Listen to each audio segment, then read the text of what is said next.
The new cemetery in Bucha is on the outskirts of town, and we're driving with Skoryk-Shkarivska. She told us to call her Mika, and she's taking us down a dirt road that runs down one side of the graveyard.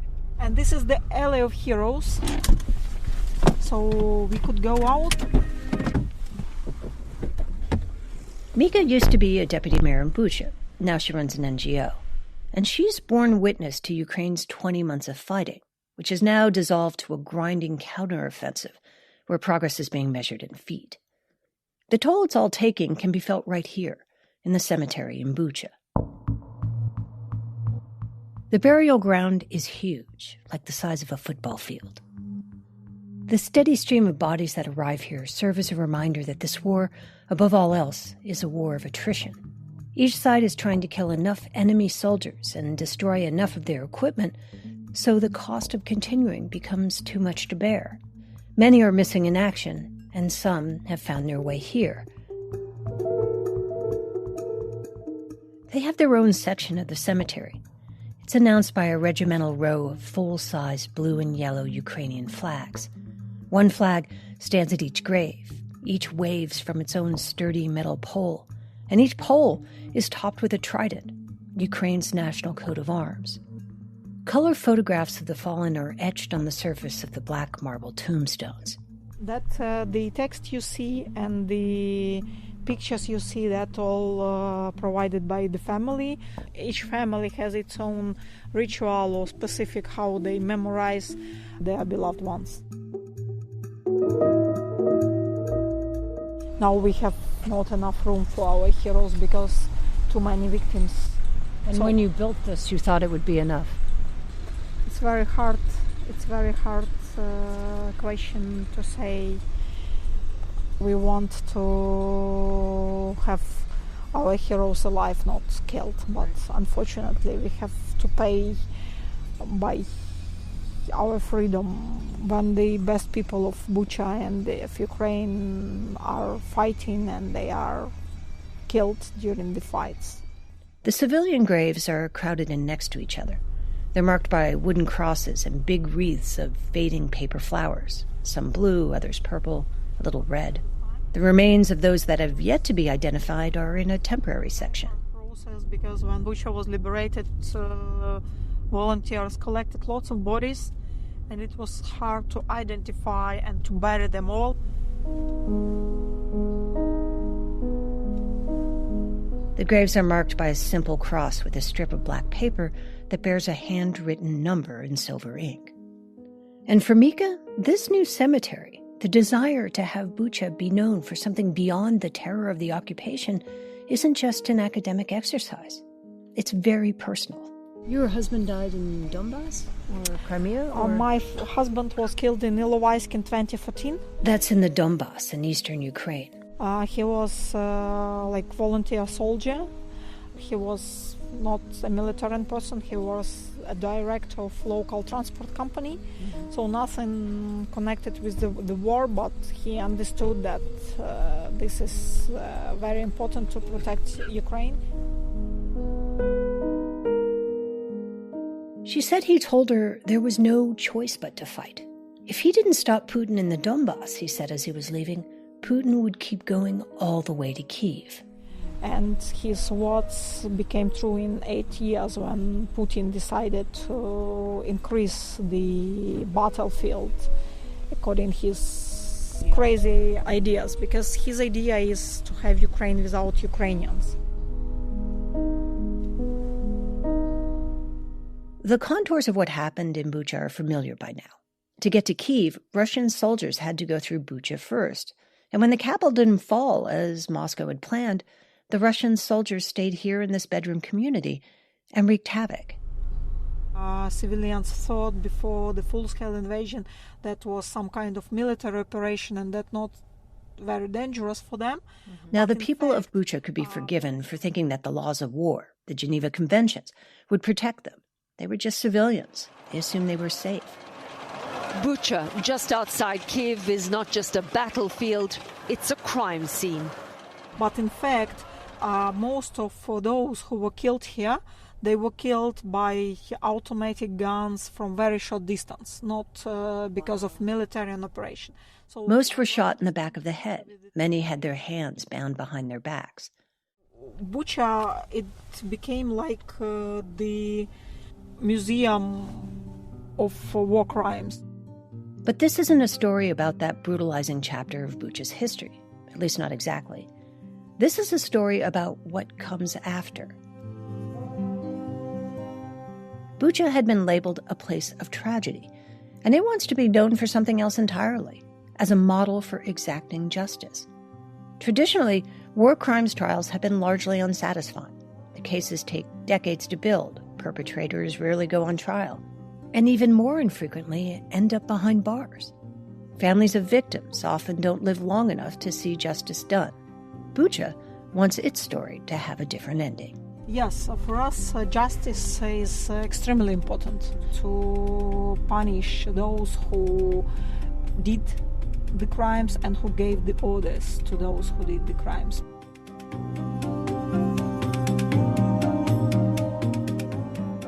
I'm Dina Temple-Rest, and this is Click Here, a podcast about all things cyber and intelligence. We tell true stories about the people making and breaking our digital world. Today, Ukraine began gathering evidence of atrocities from the very first days of the war. It wants to ensure the perpetrators of crimes in Ukraine, all the way up to Russian President Vladimir Putin himself, are brought to justice. That's why, even before the fighting is over, the preparation for high-level trials is well underway.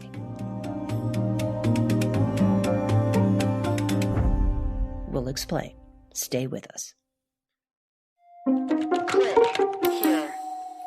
We first talked with Skoryk-Shkarivska more than a year ago. Before the war, she was helping the mayor in Bucha make city services more efficient by doing things like allowing residents to pay parking tickets or renew their driver's licenses online. She exudes the kind of warm determination of a woman who knows how to get things done.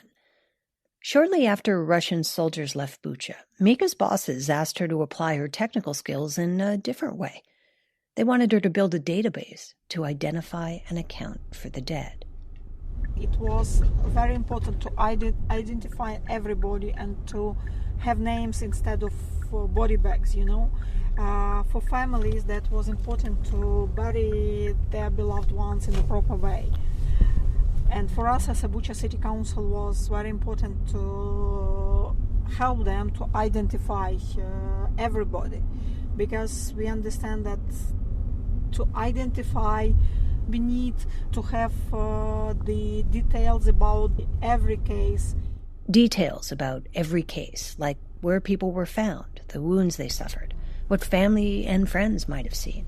Anything they might have recorded on their cell phones that could provide clues as to how their loved ones died. So that's why we were helping families, we were helping investigators.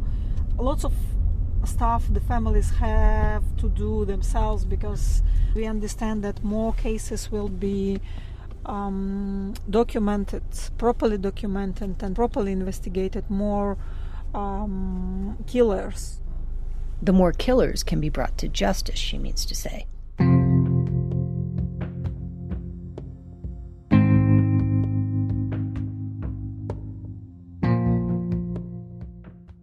All those details that Mika and her staff collected so early on have become part of a long chain of evidence, a foundation for the International Criminal Court in The Hague, known as the ICC, to build war crimes cases.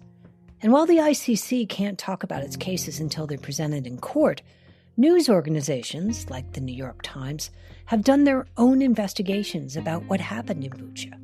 And what they've discovered can give us a pretty good idea what prosecutors are likely to do. Take, for example, the New York Times investigation of a massacre that happened on a single street in Bucha called Yavlunska Street. They took security footage and witness testimony and then married it to incriminating cell phone videos like this one. In the frame, you can see a muddy street in Bucha, and the person recording the scene is counting bodies. 4, 5, 6. 4, 5, 6, he says as he pauses for a split second on each corpse. These are clearly civilians. They're wearing parkas and wool hats, and they're lying on the street at strange angles. Реально дорога смерті. This is really the road of death, he says. There are reams of evidence that make clear the Russian soldiers arrived with a systematic plan to brutalize the city. Mika said they arrived with lists of specific people to target. You were on a Russian list. They were looking for you, right? They created the list. We knew that. So I had a deal with the mayor that I'm evacuating, and they did it last minute. These little lists are almost standard operating procedure for invading regimes. They target anyone of stature in the community who might oppose them. And that typically means politicians, journalists, lawyers, and priests. Mika, as deputy mayor, had been on the list for years. Police in Minsk had told her as much, long before the invasion. When I traveled to Minsk, to Belarus, Belarusian police invited me to their office and told me that, look, you are blacklisted in Russia, so it's not good for you to stay in Belarus anymore. Wow. Because we are like their partner state and we have to report them about you. And if you come back again, we will do that. So please go away and never come back. The point was, she said, the target list was systematic and years in the making. Russian soldiers didn't go rogue. They were following orders. As part of the plan, Mika said, Russia had divided Bucha into different sectors and assigned specific regiments to each. Investigators have subsequently been able to find evidence to link those sectors to particular officers and particular war crimes. And now that's the key question for the investigators, to identify each officer who were involved in different sectors in Bucha. So that was not one person, that lots of officers. They came here with the instructions to kill civilians, and they did that. So the point being, it's not a rogue unit who did this. This was a plan. Yeah. Come in and do this and terrorize Bucha. Exactly.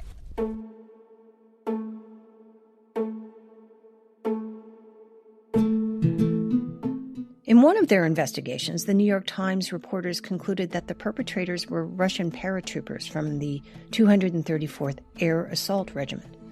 They used CCTV footage to zoom in on insignia on the soldiers' uniforms. They used facial recognition to identify people by name. They even were able to find the unit's leader, Lieutenant Colonel Artem Holodilov. They had obtained pictures of him there and radio intercepts with his call sign. Soldiers from the unit had also been placed there with things like cell phone records. 22 of them allegedly called home to Russia using the phones of people who'd been killed on Yablonska Street. Ukraine's Office of the Prosecutor General has over 200 prosecutors dedicated to investigating these war crimes, and they're hard at work sifting through precisely the same kind of evidence the New York Times put together. One of the things that makes the war crimes committed in Ukraine different from the ones that came before it in, say, Serbia or Croatia or Syria or Rwanda is that Russia's invasion of Ukraine unfolded during what may be the golden age of surveillance. It isn't just high-resolution satellites and closed-circuit cameras, but the fact that there are smartphones in every pocket and newer technologies like facial recognition software that can make quick work of identification. Hello. I'm Dina. Yes, Leonid. We talked, yes. Do you remember we talked on the phone? Leonid Timchenko was one of the leaders of Ukraine's national police in those early days of the war. Now he's a deputy minister in the Interior Ministry. He's tall and thin and has a brush-cut haircut. He studied at the FBI Academy in Quantico. And he's seen firsthand how technology is speeding the wheels of justice. He says street cameras in places like Bucha and neighboring Irpin captured hundreds of thousands of images of Russian soldiers in the act as they were committing war crimes. When people who came to Bucha, to Irpin, and at the ever beginning of their invasion, they didn't use masks because they thought that in a couple days or couple weeks they will be in Kyiv. And because the soldiers weren't wearing masks, facial recognition software could identify them. Leonid and his team were using a program from an American company called Clearview AI. Users can just upload a picture and it'll find a match in just seconds. Leonid said he and his team started identifying specific Russian soldiers just 5 days into the conflict. That meant they were able to start collecting evidence against perpetrators almost as soon as the invasion began.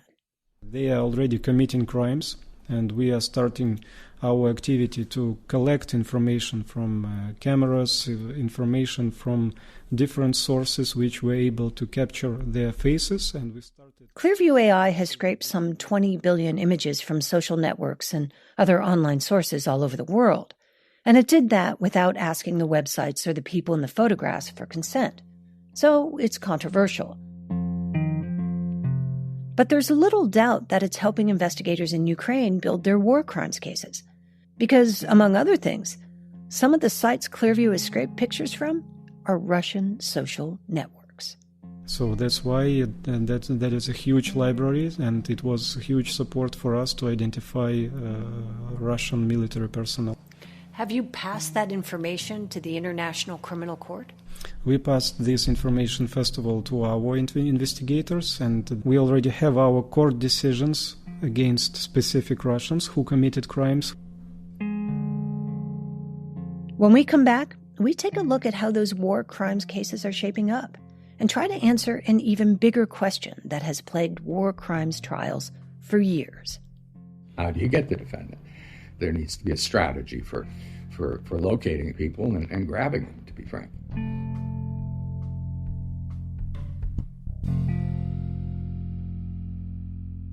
We'll be right back.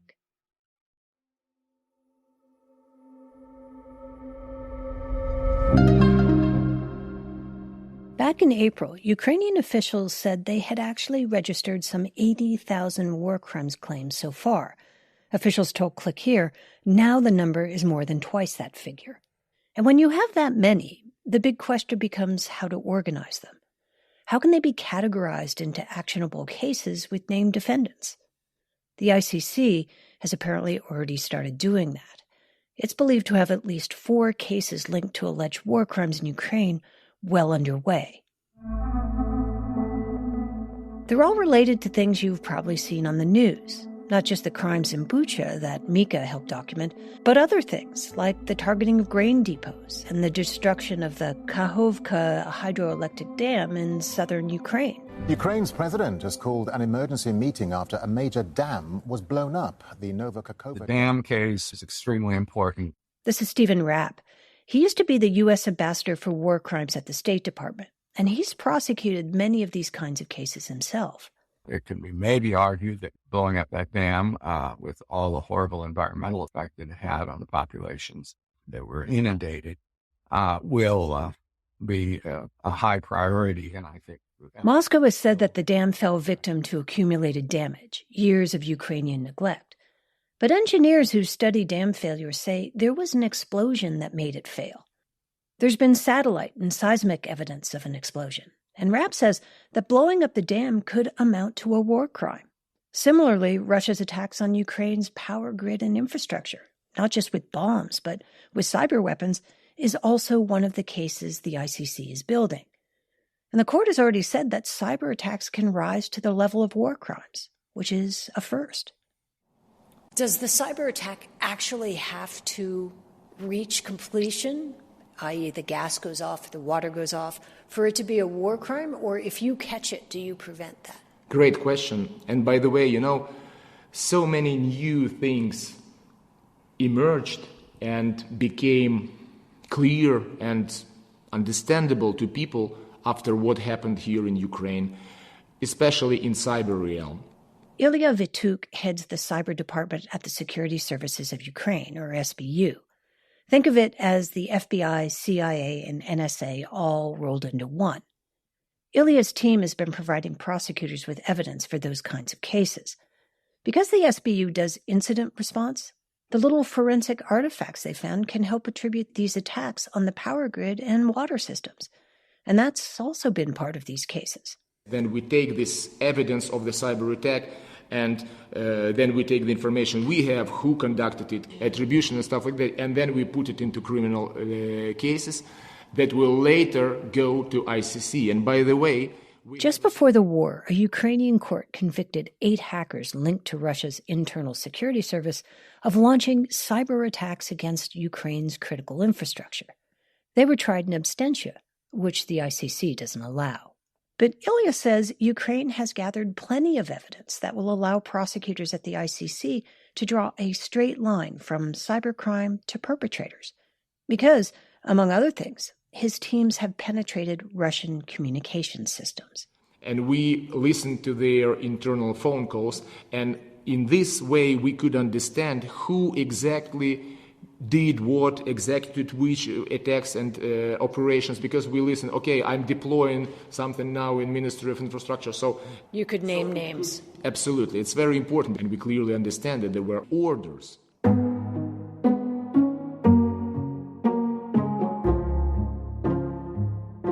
We have breaking news out of The Hague in the Netherlands. The International Criminal Court has issued an arrest warrant for Vladimir Putin, President of the Russian Federation, and for Maria Lvova-Belova, Commissioner of the Russian President for Children's Rights, for the alleged involvement war crimes in abductions of children from Ukraine. Prosecutor Steve Rapp says this case linking Putin to the abductions is pretty rock solid. Yale study shows at least 6,000 children forcibly deported. The Ukrainians say at least 20,000. And that's never permitted in a conflict without consent or notice. Russian officials have admitted to what they're doing, and the action is definitely a crime. So it is the equivalent of a slam dunk. And that might be making some people in Russia nervous. So it may not be a coincidence that this past fall there were 2 very directed cyber attacks, just weeks apart, on war crimes prosecutors both in Kyiv and the ICC. Ukrainian officials say Russian hackers broke into the General Prosecutor's office. The SBU's Ilya Vituk says wanton hacking is Russia's MO. They conduct vast phishing campaigns, so they try to penetrate everywhere where it is possible. And that includes the General Prosecutor's office. Some officials in Ukraine believe the hack happened because Russia wanted to see what kind of evidence they had to figure out who the witnesses were, and maybe which specific units or specific officers were implicated so they could be moved out of Ukraine before they were arrested. Europol, for its part, is in charge of investigating the ICC breach. They haven't attributed the attack yet and wouldn't say whether sensitive information, like witness lists or evidence, was stolen. The ICC would only allow that it appeared the attack was part of an espionage campaign.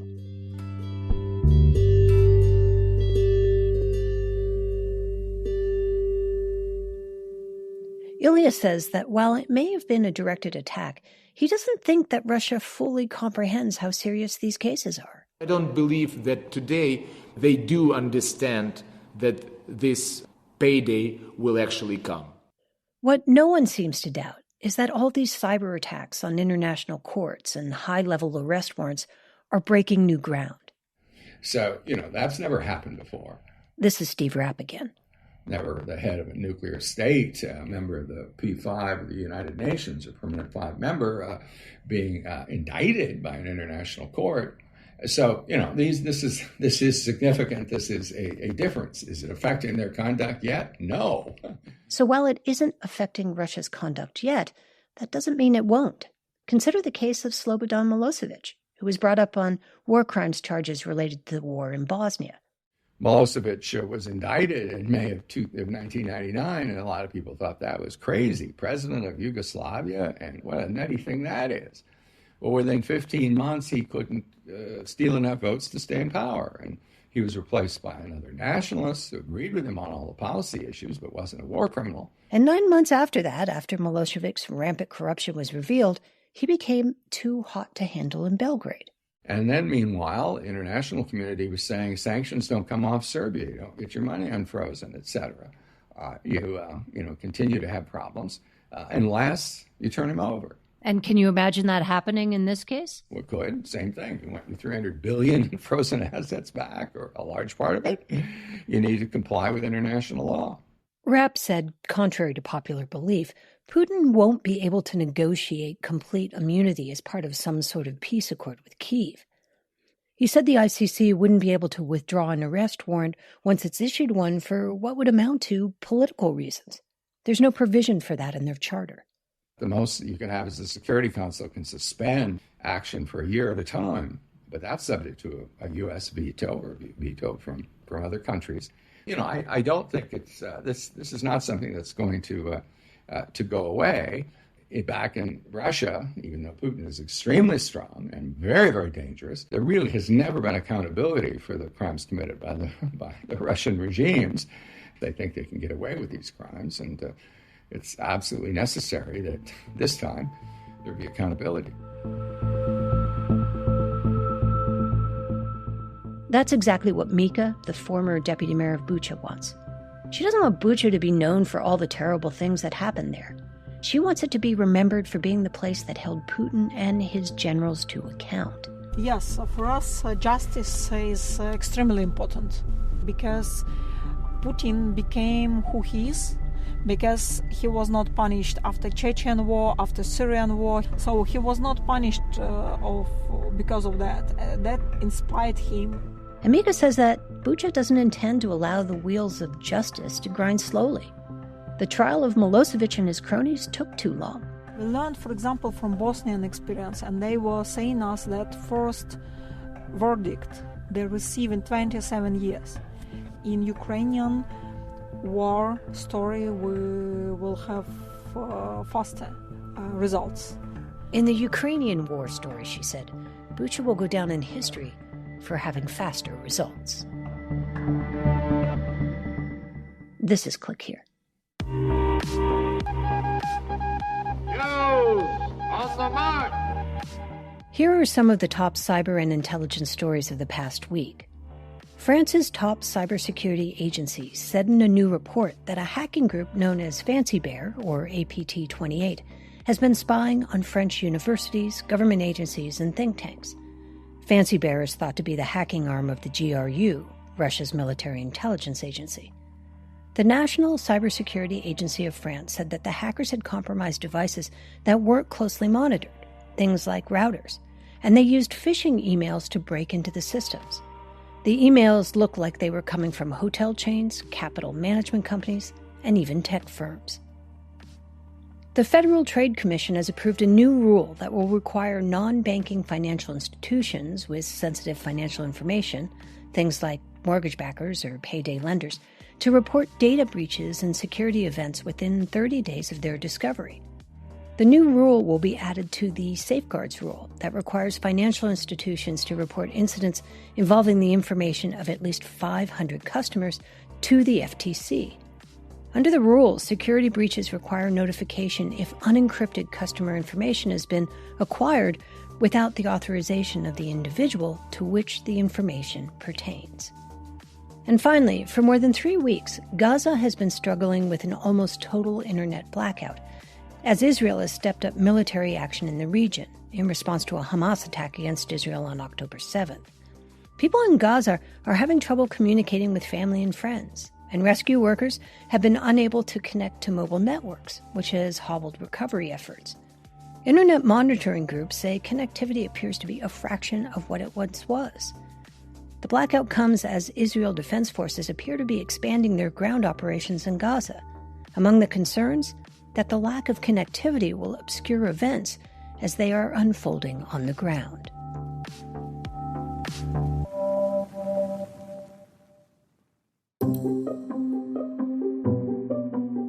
I'm Dina Temple-Raston, and I'm the executive producer and host of the show. Sean Powers is our senior producer and marketing director. Will Jarvis is our producer, and Lucas Riley and Jade Abdul-Malik are our staff writers. Our editing team is led by Karen Duffin and Lou Wolkowski, and Darren Ankrum does our fact-checking. Special thanks this week to Darina Antonuk and Daniel Puchdarov for their help with our reporting on the ground in Ukraine. Our theme and original music compositions are by Ben Livingston. We also use music from Blue Dot Sessions. And as always, we'd love to hear from you. Please leave us a review and rating wherever you get your podcasts, or send us an email at clickhere@recordedfuture.com. And check out our website with details about our shows and our whole show catalog at clickhereshow.com. That's a wrap for this week. I'm Dina Temple-Raston. We'll be back on Tuesday.